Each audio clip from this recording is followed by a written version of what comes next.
Everyone, welcome to Education Candle. My name is Praveen. हमारी unit mobile computing की unit 2 में already हमने बहुत से टॉपिक्स कवर कर लिए हैं, जैसे कि वायरलेस लैन नेटवर्क के टाइप्स वगैरह, जिसमें हमने IEEE ब्लूटूथ आर्किटेक्चर को डिस्कस किया था प्रीवियस वीडियोस में। आज की वीडियो में हम TCP IP प्रोटोकॉल को डिस्कस करेंगे। देखिए, TCP IP प्रोटोकॉल को डिस्कस करने का सिंपल सा पर्सपेक्टिव ये है, क्योंकि अभी तक हमने केवल कैरियर को डिस्कस किया है कि किस माध्यम से हमारा डेटा एक सेंडर से एक रिसीवर तक पहुंचेगा, ठीक है? लेकिन उस माध्यम में, उस कैरियर में आपके कुछ प्रोटोकॉल्स फॉलो होने चाहिए, अदरवाइज आपके डेटा लॉस होने में चांसेस रहते हैं। तो इस मोटिव से ही हमने कुछ प्रोटोकॉल्स ऑलरेडी डिफाइन किए हैं, जिन प्रोटोकॉल्स को हम इनबिल्ट करते हैं अपने उस कैरियर में। आइदर हम ब्लूटूथ आर्किटेक्चर को यूज करें, आइदर हम IEEE की फिनोमिना को यूज करें, ठीक है? तो उन सभी कैरियर्स में, उन सभी माध्यम में हम कुछ प्रोटोकॉल्स को यूज करेंगे। सबसे पहली प्रोटोकॉल है आपकी TCP IP प्रोटोकॉल, जो कि मोस्ट सिक्योर प्रोटोकॉल मानी जाती है, मोस्ट रिलायबल प्रोटोकॉल मानी जाती है। अगर आपके माध्यम में TCP IP प्रोटोकॉल है, तो ये कंप्लीट रिलायबिलिटी रहती है कि आपका डेटा पैकेट विदाउट लॉसिंग आपके रिसीवर एंड तक पहुंच जाएगा, ठीक है? तो कंप्लीट अंडरस्टैंडिंग यही रहती है बेसिकली। तो चलिए फिर इसको पढ़ते हैं। What is TCP in wireless technology? तो TCP होती है आपकी ट्रांसमिशन कंट्रोल प्रोटोकॉल। एक तरह की प्रोटोकॉल ही है। हमने केवल माध्यम को डिस्कस कर लिया है, लेकिन अब हम प्रोटोकॉल को डिस्कस कर रहे हैं। Is a core protocol of the internet that ensure reliable and order delivery of data. Order delivery का मतलब क्या है? आपके डेटा पैकेट्स के रूप में जाएंगे, तो डेटा का अरेंजमेंट सीक्वेंस में होना चाहिए, ऑर्डर्ड मैनर में होना चाहिए, अनऑर्डर्ड ना हो। Okay, data over wireless network. TCP enable करता है आपके एंड टू एंड कम्युनिकेशन को by creating connection between sender and receiver, ठीक है? सबसे पहले आपका कनेक्शन क्रिएट होता है, उसके बाद ही सेंडर और रिसीवर अपने डेटा पैकेट्स को सेंड एंड रिसीव कर सकते हैं। Clear? It uses handshake mechanism to stabilise maintain and terminate connection. देखिए, हैंडशेक मैकेनिज्म क्या होता है, मैं आपको एक बार डायग्राम से क्लियर कर देता हूं, जिससे कि आपको कंप्लीट अंडरस्टैंडिंग लग जाएगी। देखिए, अकॉर्डिंग टू दिस डायग्राम, आप केवल लेफ्ट साइड के डायग्राम को देखिए। TCP कनेक्शन आपको कैसे, किस तरीके से स्टेबलाइज होता है। इंपॉर्टेंट क्वेश्चन बनता है कि कितने वे में TCP IP प्रोटोकॉल अपने कनेक्शन को स्टेबलाइज करती है। तो 3 वे हैंडशेकिंग प्रोसेस के जरिए ही अपना ये कनेक्शन स्टेबलाइज करती है सर्वर के साथ। देखिए, होता क्या है इसमें, आपका एक क्लाइंट होता है, ठीक है? कोई भी क्लाइंट होगा, जब वो सर्वर के साथ कनेक्ट होना चाहता है, तो सबसे पहले वो उसको सिंक्रोनाइज करेगा। सिंक्रोनाइज करने के मतलब उसको रिक्वेस्ट सेंड करेगा कि मुझे इस सर्वर से कनेक्ट होना है, ठीक है? किसी भी वेबसाइट को आपने ओपन किया, इधर फ्लिपकार्ट, अमेजोन, तो जब उस पर सर्च वगैरह, जैसे ही आपने उसको ओपन किया अपने क्लाइंट में, अपने ब्राउजर पे, तो उस टाइम पे आप कहीं न कहीं रिक्वेस्ट कर रहे हो उस फ्लिपकार्ट के सर्वर से, ठीक है? तो जब आपकी वो पर्टिकुलर वेबसाइट लोड होती है आपके ब्राउज़र पे, तो उसके बैकग्राउंड में कहीं न कहीं यही प्रोसेस चलता है। वो प्रोसेस क्या है? क्लाइंट सबसे पहले रिक्वेस्ट करेगा अपने सर्वर के पास। सर्वर पे जब वो रिक्वेस्ट करेगा, तो सबसे पहले वो क्या करेगा? उस रिक्वेस्ट में अपने सीक्वेंस काउंट को 1 कर देगा कि मैं 1 का मतलब होता है मैं कनेक्ट होना चाहता हूँ, यानी कि येस, एंड 0 का मतलब होता है आपका नो। तो 1 का रखेगा अपने सीक्वेंस काउंट को। देन सर्वर क्या करेगा? उस रिक्वेस्ट को अंडरस्टैंड करेगा। अगर वो कैपेबल है, कोई सर्वर आपका ओवरलोडेड नहीं है, कोई भी प्रॉब्लम नहीं है सर्वर में, ठीक है? तो उस टाइम पे वो क्या करेगा? उस सीक्वेंस जो आपका सिंक्रोनाइजेशन आया था क्लाइंट की तरफ से, उसको एक्नॉलेजमेंट देगा। सीक्वेंस काउंट को जो आपके क्लाइंट ने दिया था, उसको +1 कर देगा, मतलब कि सर्वर चाहता है कि आप उसके साथ कनेक्शन एस्टेब्लिश कर लो, ठीक है? देन सर्वर भी अपना एक सीक्वेंस काउंट प्रोवाइड करेगा अपने क्लाइंट के पास, यानी कि ये कंप्लीट एक्नॉलेजमेंट जा रहा है। ये आई थी क्लाइंट की तरफ से रिक्वेस्ट, ये गया आपका कंप्लीट एक्नॉलेजमेंट। अब एक्नॉलेजमेंट में तीनों चीज जाती है, जो मैंने आपको वन बाय वन डिफाइन कर दी है। अब उसके बाद, अब देखिए, ये दो दो हैंडशेक हो गए। 3 वे हैंडशेक में क्या होगा? 3 हैंडशेक में आप क्लाइंट क्या करेगा? कंप्लीट एक्नॉलेजमेंट देगा कि मैं रिक्वेस्ट सेंड करने के लिए तैयार हूं और डेटा पैकेट रिसीव करने के लिए भी तैयार हूं। उस टाइम पे ये सर्वर के द्वारा जो दी गई सीक्वेंस काउंट है, उसको +1 करेगा, ठीक है? और अपने सीक्वेंस काउंट को भी +1 कर देगा। यानी कि अब क्या होगा? आपका जो क्लाइंट है वो रेडी है डेटा को रिसीव करने के लिए, डेटा को सेंड करने के लिए अपने सर्वर के साथ। तो ये 3 हैंडशेक आपके चलते हैं जब आपका TCP कनेक्शन स्टेबलाइज होता है, ठीक है? अगर 3 हैंडशेक नहीं है, तो आपका कनेक्शन लॉस रहेगा उस टाइम पे। चलिए, अब टॉपिक पे आते हैं। डिजाइन होता है for reliability. It ensure data is delivered accurately without duplication. देखिए, इसका मतलब ये डेटा पैकेट जब आपके पार्ट्स में डिवाइड होते हैं अपने रिसीवर एंड तक, तो उस टाइम पे ये ध्यान रखता है कि आपका ना तो डुप्लीकेशन हो, क्योंकि इसमें जब डेटा सेंड होगा, उससे करस्पॉन्डिंग एक्नॉलेजमेंट अगर आती है रिसीवर सेंडर के पास, तो ही ये दूसरा पैकेट उसको सेंड करता है, अदरवाइज उस सेम पैकेट को रिसेंड करेगा, ठीक है? तो इस टाइम पे क्या होगा? ये बहुत ज्यादा एफिशिएंट हो गया आपका ये प्रोसेस। तो रिलायबिलिटी आपकी बनी रहेगी और आपका डेटा का डुप्लीकेशन भी नहीं होगा। ये रिसेंड करता है आपके लॉस पैकेट को एंड अरेंज करता है डेटा इन करेक्ट सीक्वेंस, जैसा कि मैं आपको ऑलरेडी बता चुका हूं रिसीवर एंड पे। वायरलेस नेटवर्क में ऑफन इंट्रोड्यूस चैलेंजेस।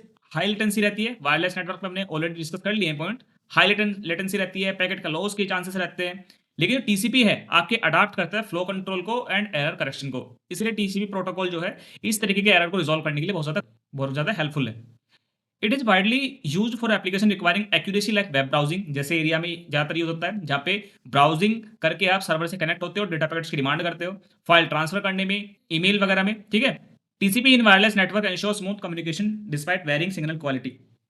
ऐसे एरिया में टीसीपी आपका ज़्यादा हेल्पफुल देखा गया है, जहाँ पे आपका कनेक्शन वेरी करता है सिग्नलिंग क्वालिटी के पर्सपेक्टिव से। क्लियर? तो ये कंप्लीट ओवरव्यू था आपके टीसीपी आईपी प्रोटोकॉल को यूज़ करने का, ठीक है? चलिए, डायग्राम के अकॉर्डिंग भी आपका एक क्लाइंट होता है, यानी कि आपका ब्राउज़र या फिर सिस्टम, ठीक है? वो आपका अल्टीमेटली आपके राउटर से कनेक्ट रहता है। देन आपका एक्सेस पॉइंट जो है, यानी कि राउटर, वो रिक्वेस्ट आपसे लेगा ब्राउज़र के ज़रिए, देन उस रिक्वेस्ट को वो सेंड करेगा, उस पर्टिकुलर वेबसाइट के सर्वर के पास, जिससे कि वो अपना कनेक्शन को स्टेबलाइज़ कर सके और डेटा पैकेट की डिलीवरी पॉसिबल हो पाए। क्लियर? ये बात करते हैं नेक्स्ट। थ्री वे हैंडशेक मैं आपको ऑलरेडी डिस्कस कर चुका हूँ। हाउ टीसीपी वर्क, आप वर्किंग देख लेते हैं इसकी। कनेक्शन पहले स्टेबलाइज होता है, देन डेटा का सेगमेंटेशन होता है, ठीक है? कनेक्शन स्टेबलाइजमेंट में आपको ऑलरेडी क्लियर कर चुका हूँ। डेटा का सेगमेंटेशन का मतलब ये है कि जिससे कि आपका डेटा डिलीवरी फास्ट हो सके। जो लार्ज डेटा है आपका, वो डिवाइड होता है स्मॉलर सेगमेंट्स में ओवर द नेटवर्क। अब डेटा ट्रांसमिशन फिर आपका स्टार्ट हो जाता है पैकेट्स में। अब देखिए, जब आपका एक पैकेट सेंड होगा, जैसे कि ये क्लाइंट है एंड ये आपका सर्वर है, अगर सर्वर ने क्लाइंट को डेटा पैकेट सेंड किया, कोई भी सिंगल पैकेट सेंड किया, और उस टाइम पे अगर क्लाइंट ने उसके करस्पॉन्डिंग एक्नॉलेजमेंट नहीं दिया सर्वर को, और ठीक है, ड्यूरिंग द टाइम, जो आपके टाइम टाइम इंटरवल चलता रहता है, उस टाइम इंटरवल के अंदर अंदर अगर इस सर्वर के पास कोई भी एक्नॉलेजमेंट नहीं आई, तो सर्वर क्या करेगा, उस पैकेट को दोबारा से वो रीसेंड करेगा, क्योंकि इसको ऐसा लगेगा सर्वर को कि वो पैकेट कहीं ना कहीं लॉस हो गया, जिससे क्लाइंट ने एक्नॉलेजमेंट नहीं दिया। ओके, तो ये कंप्लीट प्रोसेस रहता है ट्रांसमिशन में। एक्नॉलेजमेंट के बारे में मैं बता चुका हूँ। टीसीपी आईपी प्रोटोकॉल आपके फ्लो के कंट्रोल को भी मेंटेन करके चलती है। मतलब क्या है, अगर क्लाइंट की मशीन 1 एमबी के डेटा पैकेट को रिसीव कर सकती है एक टाइम में, तो ऐसा नहीं होना चाहिए कि सर्वर उसको 1 जीबी का डेटा पैकेट एक बार में सेंड कर देगा। इससे फ्लो का कंट्रोल खराब हो जाएगा, यानी कि क्लाइंट भी उसको रिसीव नहीं कर पाएगा, ठीक है? तो ऐसा बिल्कुल भी नहीं होना चाहिए। फ्लो में कंसिस्टेंसी रहनी चाहिए, सिंक्रोनाइजेशन दोनों एंड पे होना चाहिए, और ये किसमें पॉसिबल है, आपके टीसीपी आईपी प्रोटोकॉल में ये पॉसिबल है। कंजेशन कंट्रोल कैसे करती है टीसीपी आईपी प्रोटोकॉल? ये एडजस्ट करती है आपके नेटवर्क कंडीशन, नेटवर्क को, to avoid packet loss due to congestion. अब टीसीपी आईपी प्रोटोकॉल क्या करती है, जो आपके पैकेट लॉस हो गए हैं उनको ये अवॉइड करती है, जिससे कि आपका कंजेशन नेटवर्क पे ना आए। देखिए, कनेक्शन टर्मिनेशन, जब आपका कंप्लीट ट्रांसमिशन हो जाता है किसी भी डेटा पैकेट का, लास्ट स्टेज आती है आपकी कनेक्शन टर्मिनेट करने का, यानी कि जो आपने कनेक्शन स्टेबलाइज किया था उसको अब ये 4 वे हैंडशेक के जरिए अपने कनेक्शन को क्लोज कर देगी, ठीक है? अब आपके सर्वर के साथ क्लाइंट का कोई भी कनेक्शन, ये कंप्लीट प्रोसेस रहता है। कनेक्शन स्टेबलाइज करना, डेटा का सेगमेंटेशन करना, डेटा ट्रांसमिट होने लगता है, फिर उसके करस्पॉन्डिंग एक्नॉलेजमेंट आती है। फिर अगर कोई पैकेट आपका लॉस हो गया, तो वो पैकेट आपका दोबारा से रिट्रांसमिट होता है। फ्लो का कंट्रोल चेक किया जाता है, जिससे कि दोनों एंड पे सिंक्रोनाइजेशन बना रहे। कंजेशन कंट्रोल रहता है आपका नेटवर्क पे, कि अगर कोई भी पैकेट लॉस हो गया, तो उसके करस्पॉन्डिंग आपको वेट नहीं करना दूसरे किसी भी डिवाइस का कि वो सेंड करेगा, यानी आपको दोबारा से उसको रिट्रांसमिट करना है, ठीक है? कनेक्शन टर्मिनेशन, बाद में आपका जब टास्क कंप्लीट हो जाता है, आपका कनेक्शन टर्मिनेट हो जाता है। ओके, तो कंप्लीट वर्किंग ये है। नेक्स्ट बात करते हैं। नेक्स्ट आपको कैरेक्टरिस्टिक्स क्या है वायरलेस नेटवर्क में टीसीपी की। तो डेटा सबसे अच्छी ये है कि अगर आप टीसीपी को वायरलेस नेटवर्क में यूज करते हो, तो हाई डेटा रेट को सपोर्ट करता है, एंड लेटेंसी, क्योंकि हम जानते हैं लेटेंसी बहुत ज्यादा होती है वायरलेस नेटवर्क में, तो उसके करस्पॉन्डिंग जो डेटा लॉस रहते हैं उसको रिट्रांसमिट करता है। जेटर का मतलब क्या है, वेरिएबिलिटी होती है आपके डेटा पैकेट की डिलीवरी में। मतलब कि अगर एक डेटा के 10 पैकेट आपने बना दिए टीसी प्रोटोकॉल के जरिए, तो अगर आपका पैकेट नंबर 1 आपका 3 सेकंड में पहुंच रहा है और पैकेट नंबर 2 आपका 4 सेकंड में पहुंच रहा है, जबकि साइज इक्वल है, तो इस कंडीशन को बोलते हैं हम जिटर। तो variability in packet delivery times due to fluctuating wireless condition like interference. तो ये किसको क्रिएट करती है, आपके इंटरफेरेंस को क्रिएट करती है। तो ये प्रॉब्लम आपके टीसीपी इजिली रिजॉल्व कर लेती है, ठीक है? पैकेट लॉस मैं आपको बता चुका हूं, उसे करस्पॉन्डिंग अगर एक्नॉलेजमेंट आ गया तो ठीक है, अदरवाइज वो क्या करेगा, उस पैकेट को दोबारा से रिट्रांसमिट करेगा। रिलायबिलिटी आपकी डेटा पैकेट्स की बनी रहती है। एरर प्रोटेक्शन भी इसमें हम हैंडल कर सकते हैं, यानी कि आइडेंटिफाई करते हैं एंड रिट्रांसमिट कर सकते हैं अपने करप्टेड पैकेट्स को, टू मेंटेन करने के लिए डेटा इंटीग्रिटी। कंजेशन कंट्रोल मैं ऑलरेडी आपको बता चुका हूं। स्टेबिलिटी का मतलब क्या है, टीसीपी अडॉप्ट करता है varying wireless signal strength and condition for consistent performance. देखिए, हम जानते हैं कि जो आपका वायरलेस नेटवर्क होता है वो अपने सिग्नल स्ट्रेंथ के पर्सपेक्टिव से बहुत ज्यादा वेरी करता है, ठीक है? तो उसके बिहाफ पे जो आपका टीसीपी है बहुत ज्यादा एडाप्टेबल है, बहुत ज्यादा हेल्पफुल है, जो कि आपको कंसिस्टेंट परफॉर्मेंस प्रोवाइड करता है उस कंडीशन में भी, ठीक है? तो ये आपकी कंप्लीट कैरेक्टरिस्टिक थी टीसीपी की वायरलेस नेटवर्क के अंदर। चलिए अब नेक्स्ट बात करते हैं, कौन से ऐसे फैक्टर्स हैं जो कि टीसीपी की परफॉर्मेंस को अफेक्ट करेंगे। सबसे पहला नेटवर्क लेटेंसी, नेटवर्क में ही लेटेंसी है, तो वो फैक्टर वो आपको टीसीपी के प्रोटोकॉल को भी अफेक्ट करेगा कहीं ना कहीं। नेक्स्ट है आपका सिग्नल इंटरफेरेंस, मतलब कि अगर वायरलेस नेटवर्क में इंटरफेरेंस का इशू आ रहा है बार बार, तो आपकी टीसी प्रोटोकॉल भी कहीं ना कहीं अफेक्ट होगी। देन पैकेट लॉस हुआ बार बार, तो यानी कि रिसीवर एंड पे अगर पैकेट बार बार लॉस हो रहा है, तो उसका मतलब आपकी टीसी प्रोटोकॉल को बार बार रीसेंड करना पड़ रहा है पैकेट, यानी कि वो टीसीपी की परफॉर्मेंस को कहीं ना कहीं डाउन कर रहा है। रीट्रांसमिशन टाइम आउट वही है जो मैं आपको बता चुका हूँ, अगर एक्नॉलेजमेंट नहीं आया तो रीट्रांसमिशन टाइम आउट जो रहता है आपका, वो कहीं ना कहीं परफॉर्मेंस को डिक्रीज करता है। Mobile device with limited battery power में रिस्ट्रिक्ट टीसीपी ऑपरेशन, देखिए इसका क्या मतलब है, अगर ऐसे मोबाइल डिवाइस जो लिमिटेड बैटरी पावर आप यूज कर रहे हो, ठीक है, कम पावर परफॉर्मेंस का यूज कर रहे हो, तो कहीं ना कहीं टीसीपी की जो परफॉर्मेंस है, उसके ऑपरेशन है, ठीक है, उनको बहुत ज्यादा रेस्ट्रिक्ट करते हैं। बैंडविड्थ लिमिटेशन, अगर आपके नेटवर्क की बैंडविड्थ ही कम है, तो टीसीपी कितना ही ज्यादा पावरफुल क्यों ना हो, आपका डेटा पैकेट बहुत ज्यादा कम परफॉर्मेंस के साथ आपको रिसीव होगा। विंडो साइज, अगर सर्वर से 2 MB के आपके डेटा पैकेट्स रिसीव होने हैं, लेकिन आपके क्लाइंट की विंडो का साइज ही 1 KB है, तो डेटा पैकेट रिसीव होने में बहुत टाइम लग जाएगा, यानी कि आप रिस्पॉन्सिबल मानोगे टीसीपी प्रोटोकॉल को, जबकि टीसीपी प्रोटोकॉल बिल्कुल भी इसके लिए रिस्पॉन्सिबल नहीं है, क्योंकि आपके डिवाइस का ही, यानी कि आपके क्लाइंट का ही विंडो साइज बहुत ज्यादा कम है। प्रोटोकॉल ओवरहेड ऑलरेडी बन जाता है जब इस तरीके के आपके फैक्टर्स सामने आते हैं। कंजेशन, अगर नेटवर्क ही आपका कंजेस्टेड हो गया, ठीक है, मल्टीपल्स यूजर्स, मल्टीपल्स क्लाइंट उस पर्टिकुलर नेटवर्क रिक्वेस्ट को सेंड कर रहे हैं, ठीक है, उसको यानी कि उन्होंने कंजेस्ट कर दिया, उसमें बहुत ज्यादा ट्रैफिक आ गया, यानी कि नेटवर्क आपका कंजेस्टेड हो गया, तो उस टाइम पे भी आपके टीसीपी की परफॉर्मेंस डाउन होती है। मोबाइल नोड हैंड ऑफ का क्या मतलब है, सिंपल सिंपल से एग्जांपल से मैं आपको बताता हूं। आपके पास मल्टीपल्स डिपार्टमेंट्स हैं, ठीक है, वो मल्टीपल डिपार्टमेंट्स आपके कनेक्टेड हैं वाया एक्सेस पॉइंट्स, यानी कि आपने एक्सटेंडेड नेटवर्क बना रखा है राउटर्स का, ठीक है, सभी आपस में कनेक्टेड है। अगर आप एक डिपार्टमेंट से दूसरे डिपार्टमेंट को कोई फाइल सेंड करना चाहते हो या कोई रिक्वेस्ट कर रहे हो, उससे डेटा पैकेट्स की नीड है आपको, ठीक है, उस पर कोई भी आप रिक्वेस्ट सेंड करते हो या कोई भी डेटा फाइल आप सेंड करते हो, तो वो बीच में जितने आने वाले राउटर्स हैं उनसे होकर ही तो जाएगी, क्योंकि आपने कनेक्शन बना रखा है, एक पाथ बना रखा है, ठीक है, तो उनसे जब होकर जाएगी, तो यानी कि जो बीच के जो आपके राउटर्स हैं, वो तो केवल एक आपका कैरियर का काम कर रहे हैं, तो उस टाइम पे जब वो कैरियर का काम कर रहे हैं, यानी कि एक हैंड ऑफ का काम कर रहे हैं, तो यानी कि वो अपनी परफॉर्मेंस को कहीं ना कहीं वो डिग्रेड कर रहे हैं, क्योंकि एक तरफ तो वो हैंड ऑफ का काम कर रहे हैं किसी दूसरे के लिए, और दूसरी तरफ वो अपने यूजर्स को भी हैंडल कर रहे हैं, तो यानी कि वो टीसीपी जो प्रोटोकॉल आपने यूज कर रखी है उसके अंदर, वो कहीं ना कहीं जो हैंड ऑफ का प्रोसेस चल रहा है उसके पीछे, ठीक है, किसी तीसरे काम को करने के लिए, वो कहीं ना कहीं टीसीपी कनेक्शन की जो परफॉर्मेंस है उसको डिग्रेड कर रहे हैं, उसको डिक्रीज कर रहे हैं। क्लियर? अब देखिए टीसीपी एरर चेकिंग क्या है। टीसीपी एरर चेकिंग का मतलब यह है कि बार बार अगर नेटवर्क में आपकी डेटा पैकेट को सेंड करने में कोई भी एरर आ रही है, या आपका डेटा पैकेट के जो बिट्स है वो चेंज हो रही है in the middle of the medium, ठीक है, तो उस टाइम पे क्या होगा, जब आपका रिसीवर एंड पे जो टीसीपी आपकी प्रोटोकॉल है, वो ये चेक करेगी जो आपके सेंडर ने एक्चुअल डेटा भेजा था, सेंड किया था नेटवर्क पे, वो डेटा मुझे रिसीव नहीं हुआ, तो उस टाइम पे जब वो चेक कर रही है उस पर्टिकुलर बिट को, तो यानी कि वो कितना ज्यादा टाइम लेगी डेटा पैकेट को रिसीव होने में, क्योंकि जब तक टीसीपी उसको चेक नहीं कर लेगी, तब तक वो आपके क्लाइंट ब्राउजर पे बिल्कुल भी लोड नहीं होगा वो डेटा, ठीक है, तो वो भी परफॉर्मेंस को डिग्रेड करेगा। जिटर मैं आपको ऑलरेडी बता चुका हूँ, एंड एनर्जी कंस्टेंट भी आपका एक तरह का फैक्टर रहता है जो कि परफॉर्मेंस को डिग्रेड करता है, ठीक है, होप आपको क्लियर होंगे। चलिए अब नेक्स्ट टॉपिक की बात करते हैं। नेक्स्ट टॉपिक है आपका टीसीपी कंजेशन कंट्रोल। अब हमने टीसीपी प्रोटोकॉल तो देख लिया अच्छे से, उसमें मैकेनिज्म भी देख लिया, उसका वर्किंग भी देख ली, किस तरीके से वो वर्क करता है, लेकिन कंजेशन कंट्रोल वो कैसे करता है उसको हम देखेंगे। ये क्वेश्चन आपके एग्जाम में आज पूछा जाता है। तो देखिए सबसे पहले कंजेशन का क्या मतलब रहता है। कंजेशन का मतलब रहता है जब आपके नेटवर्क पे ट्रैफिक आ जाता है, यानी कि नेटवर्क आपका कंजेस्टेड हो जाता है, तो उस टाइम पे टीसीपी कैसे हैंडल करता है, कैसे कंट्रोल करता है आपके नेटवर्क को, ठीक है, डेटा पैकेट को सेंड करने के टाइम पर। तो इसको समझने के लिए मैं आपको डायग्राम से क्लियर कर देता हूं पहले, जिससे कि आपको अंडरस्टैंडिंग लग जाएगी एटलीस्ट। देखिए टीसीपी प्रोटोकॉल कंजेशन को कंट्रोल करने के लिए, टीसीपी के कंजेशन को कंट्रोल करने के लिए आपके पास दो तरीके होते हैं। सबसे पहला तरीका है आपका कंजेशन विंडो।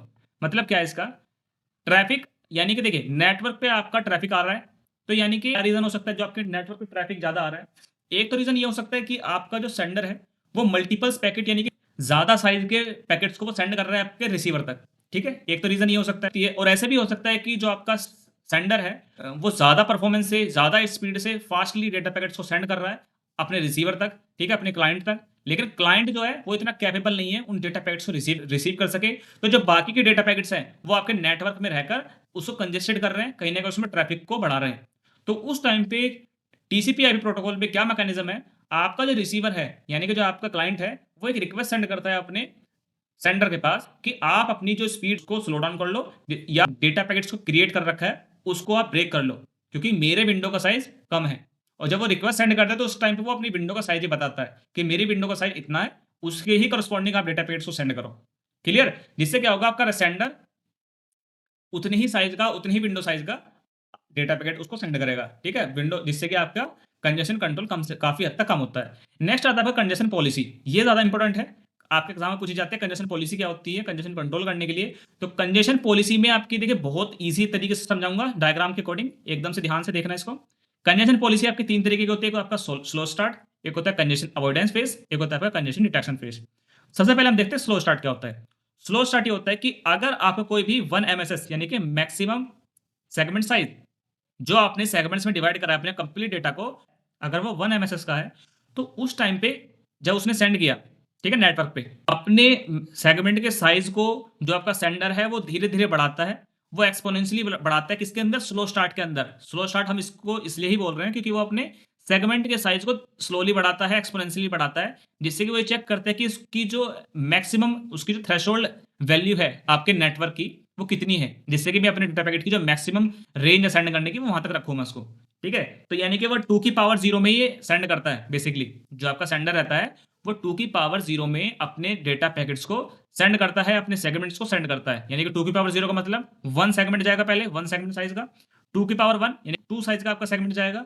ठीक है, यानी कि आप देख रहे हो एक्सपोनेंशियली आपका डेटा ग्रो हो रहा है जब आपके नेटवर्क पर सेंड किया जा रहा है। जैसे जैसे आपका डेटा सेंड किया जाएगा, जैसे कि 2 की पावर 3 हो गई, यानी कि 8 तक हम यहाँ पर आ गए, तो डेटा आपका सेंड हो गया।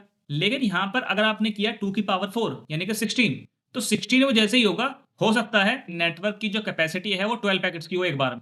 ठीक है, अब आप आ गए 2 की पावर 3 पर, लेकिन जैसे ही आप 2 की पावर 4 करते हो, क्योंकि आपके नेटवर्क की जो कैपेसिटी है वो 12 पैकेट्स की है एक बार में सेंड करने की, लेकिन आप कितने सेंड कर रहे हो इस बार? आप 16 सेंड कर रहे हो, तो यानी कि आप थ्रेशोल्ड वैल्यू पर आ गए हो।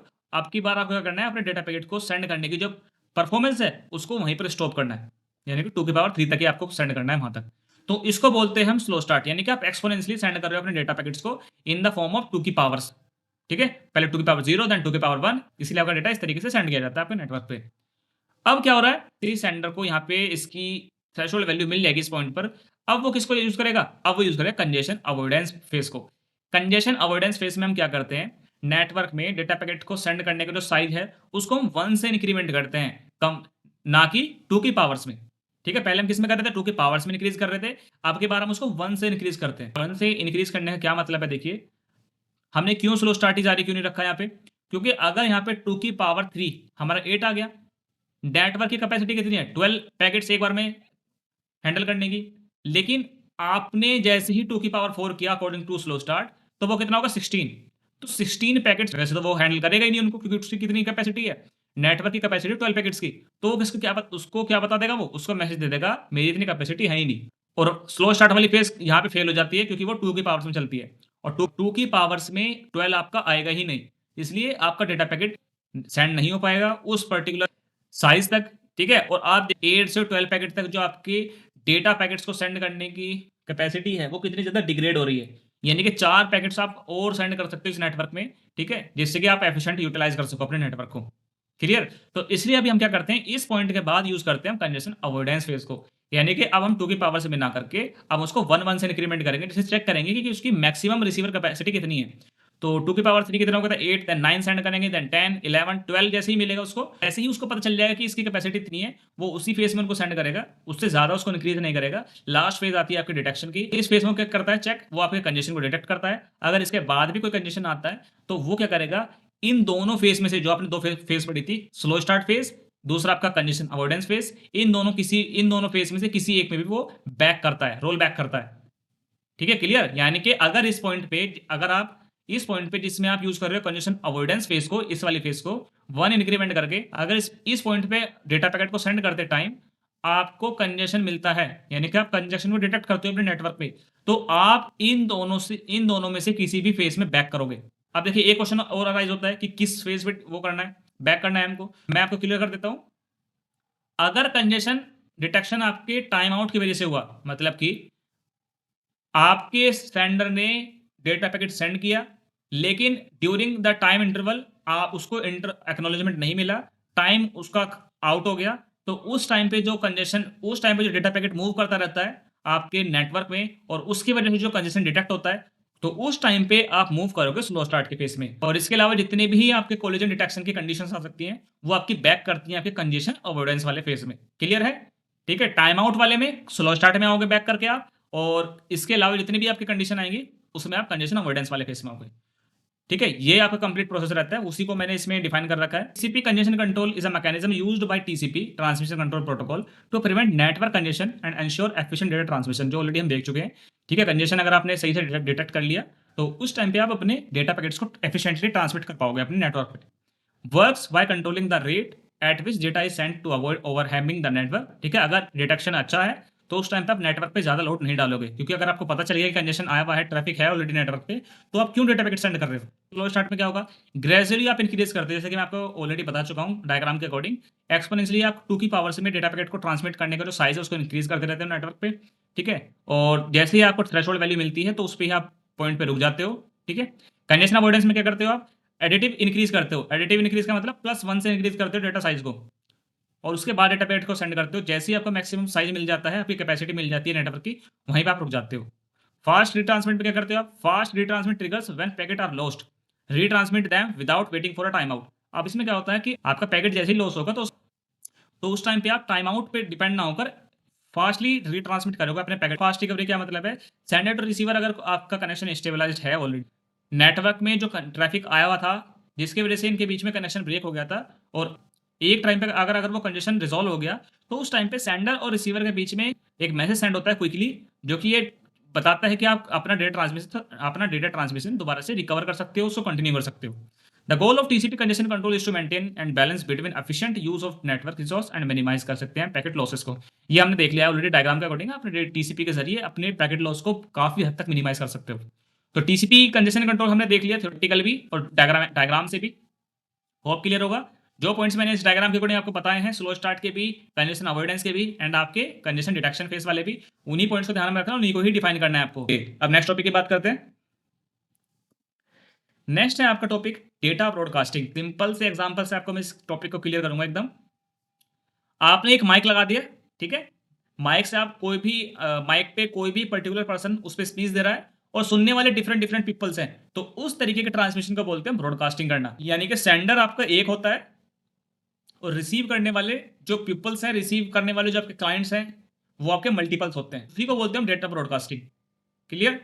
चलिए, theoretically data broadcasting refers to transmitting data to multiple receivers simultaneously, often over a shared communication medium। मतलब शेयर्ड कम्युनिकेशन मीडियम आपका शेयर्ड रहता है। शेयर्ड किनके बीच में रहेगा, आपके उन डिफरेंट डिफरेंट क्लाइंट्स के बीच में और आपके सेंटर के बीच में। वाइडली आपका यूज होता है आपके टीवी ब्रॉडकास्ट में, रेडियो सिग्नल्स में हम देखते हैं जो आपके चैनल्स वगैरह आते हैं रेडियो में, वो आपके डेटा ब्रॉडकास्टिंग को ही यूज करते हैं। एंड वायरलेस कम्युनिकेशन सिस्टम में भी आप इसको यूज कर सकते हो अपने लार्ज ऑडियंस को टारगेट करने के लिए। Data is sent from a single source to many recipients without requiring individual communication with each receiver। मतलब क्या, देखिए, डेटा ब्रॉडकास्टिंग का सबसे ज्यादा जो एडवांटेज ये है कि सिंगल सिंगल इंडिविजुअली आपको किसी भी पर्टिकुलर रिसीवर से कनेक्शन स्टेबलाइज करने को नीड नहीं है। एक बार आपने क्या करा, डेटा पैकेट को सेंड कर लिया, लेकिन रिसीव करने वाले आपके मल्टीपल्स रिसीवर है। ठीक है, नॉर्मल कम्युनिकेशन में देखिए क्या होता है, एक सेंडर एक बार में एक रिसीवर को डेटा पैकेट सेंड कर सकता है, ठीक है, कनेक्शन को स्टेबलाइज करने के बाद। लेकिन डेटा ब्रॉडकास्टिंग आपको ऐसी फैसिलिटी देती है without individually communicate with each receiver. आप डायरेक्टली आप एक बार में डेटा पैकेट को सेंड कर सकते हो और आपके मल्टीपल्स यूजर उनको एक साथ रिसीव कर सकते हैं। Broadcasting is often used for one way communication such as news, entertainment और updates. It operates on various mediums like radio frequency, satellite signals और अदर इंटरनेट। अब साइक्लिक रिपीटेशन ऑफ डेटा, इसका क्या मतलब है, cyclic repetition of data occur if transmission system और protocol incorrectly retransmit the same data multiple times. मतलब कि अगर आपके सेंडर ने मल्टीपल टाइम्स सेम डेटा को रीट्रांसमिट कर दिया इनकरेक्टली, तो यानी कि वो ट्रैफिक लोड को इंक्रीज करेगा। तो उस टाइम पे जो आपका डेटा ब्रॉडकास्टिंग की जो कंसेप्ट है उस चीज को इजिली रिजोल्व करता है। इसका क्या मतलब है, ये मिनिमाइज करता है रिडंडेंसी को, क्योंकि ब्रॉडकास्टिंग सिस्टम जो होता है आपका often use error correction protocol को, such as forward error correction. ठीक है, आपका same data multiple times transmit ही नहीं होगा, क्योंकि आप इसमें एरर करेक्शन प्रोटोकॉल्स का यूज कर रहे हो डेटा ब्रॉडकास्टिंग में। ब्रॉडकास्टिंग इज कॉस्ट इफेक्टिव होता है आपका for mass communication as it use less bandwidth than sending separate stream to each receiver. मतलब कि आपका डेटा ब्रॉडकास्टिंग में देखिए हो क्या रहा है, शेयर्ड मीडियम पे आप मल्टीपल रिसीवर को डेटा सेंड कर रहे हो, ठीक है, आपको इंडिविजुअल कनेक्शन की कोई नीड नहीं है। तो उस टाइम क्या करें, अपनी कॉस्ट को बचा रहे हो, ठीक है? क्योंकि अगर इंडिविजुअली आपको डेटा सेंड करना पड़ता, किसी अलग-अलग पर्सन को कॉस्ट ज़्यादा लगती, ओके? तो कॉस्ट इफेक्टिव होता है आपका broadcasting. This method is efficient for delivering content to wide audience without overloading the network और रिक्वायरिंग कॉम्प्लेक्स इंडिविजुअल कनेक्शन। ये हमें पता है, डेटा ब्रॉडकास्टिंग आपकी इसी फिनोमेना पे बेस्ड होता है, जो कि लार्ज आपके ऑडियंस को टारगेट करता है। क्लियर है? ब्रॉडकास्टिंग आपके शॉर्ट नोट में पूछा जाता है, इसने स्लाइड में ऐड किया है उसको। ओके, आज के लिए इतने रखते हैं। होप आपको ये सभी टॉपिक्स क्लियर होंगे। अगर अभी भी कोई डाउट है तो वीडियो को दोबारा देखना, ठीक है? For watching, thank you.